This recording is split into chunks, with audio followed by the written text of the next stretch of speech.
सुनो, शादी के बाद हम पहली बार बाहर आए हैं। तुम एक्साइटेड नहीं हो? मैं तो बहुत एक्साइटेड हूँ।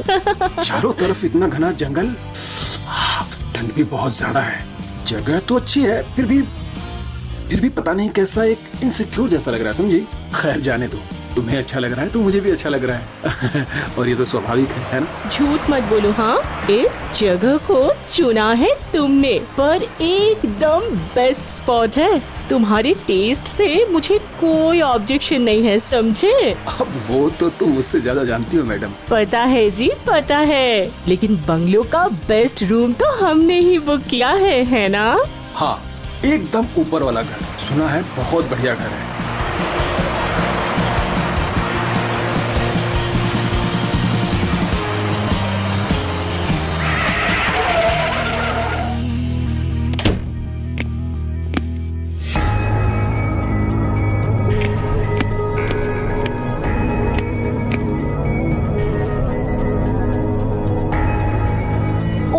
माय गॉड, कितना स्वीट है ये बंगलो। Awesome, awesome. लेकिन कोई दिख नहीं रहा है। यहाँ पर कोई नहीं है क्या? सिक्योरिटी! अरे भाई, हमारी बुकिंग है।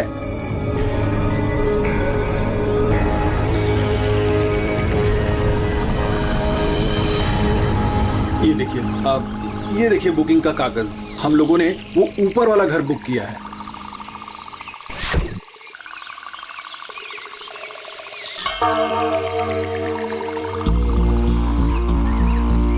कितनी आश्चर्य की बात है, तुम्हारी बातों का कोई जवाब ही नहीं दिया।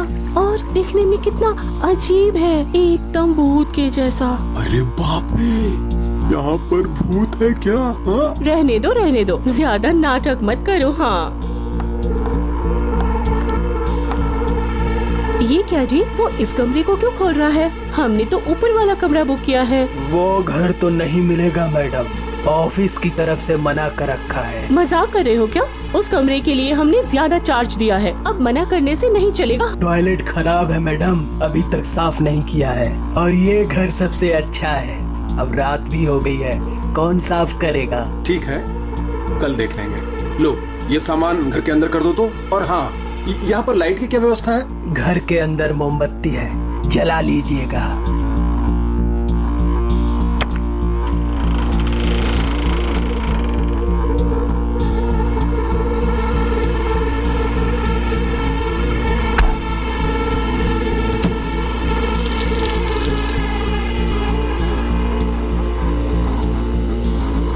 कितना बदतमीज आदमी है। मुझे कुछ अजीब सा लग रहा है। उस कमरे में जरूर कोई और बात है। हम एक काम करते हैं, वो चौकीदार जब चला जाएगा, अगर हम उस कमरे में घुसे तो एक बार सोच के देखो जी, घूमने के साथ साथ एडवेंचर का मौका हमेशा नहीं मिलेगा। घूमने में एडवेंचर? आइडिया तो अच्छा है।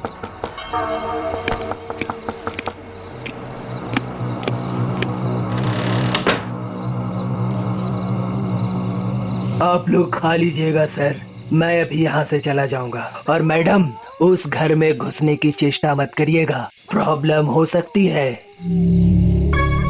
सुनो, ये आदमी मुझे थ्रेट कर रहा है, तुम कुछ करो। अरे धीरे बोलो, वो सुन लेगा।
क्या? कमरे में इतना सारा लकड़ी क्यों है? मुझे कुछ अजीब सा जला हुआ सड़ा स्मेल आ रहा है। उफ, इश, छी, ओह, उफ।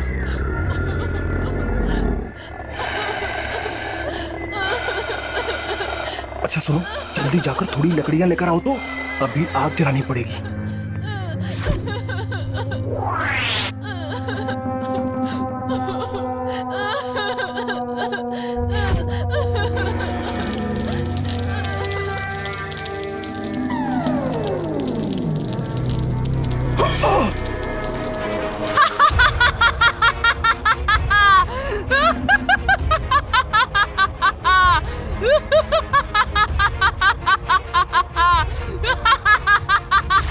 क्या कर रहे हैं आप लोग इस घर में?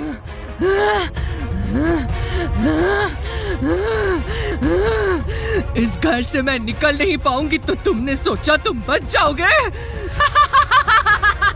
मैं नहीं मैडम, मैं नहीं। आपको मारने वाला है आपका ही पति मानव सर। मुझे पैसे में से एक फुटी कौड़ी भी नहीं दिया है उसने। मैं आपका गवाह बनकर उसे पकड़वाऊंगा। मुझे बचा लीजिए मैडम, मुझे बचा लीजिए। मैं वो मौका तुम्हें नहीं दूंगी। जल के मरने में कैसा लगता है देखो।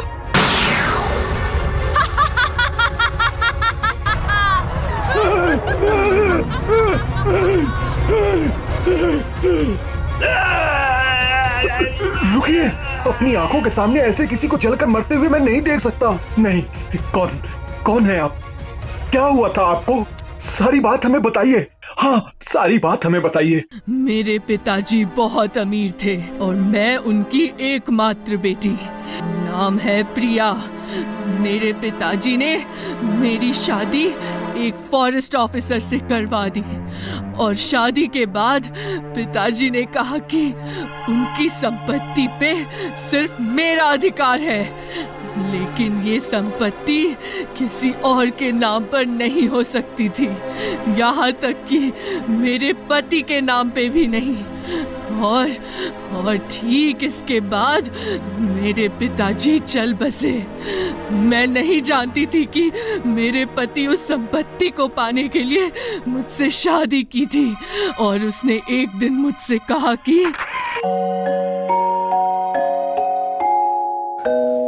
देखो, शादी के बाद तुम्हें जरा सा भी आराम नहीं मिला है।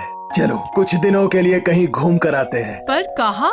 अरे बाबा, तुम्हारा पति एक फॉरेस्ट ऑफिसर है। किसी भी वन विभाग के बंगलों में बुकिंग मिल जाएगी मुझे। बोलो कहाँ जाओगी? आप जहाँ ले चलेंगे।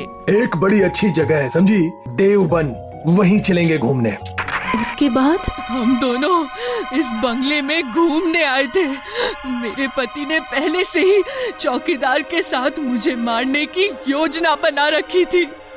इतने पैसे दूंगा कि तुम कल्पना भी नहीं कर सकते हो दामोदर।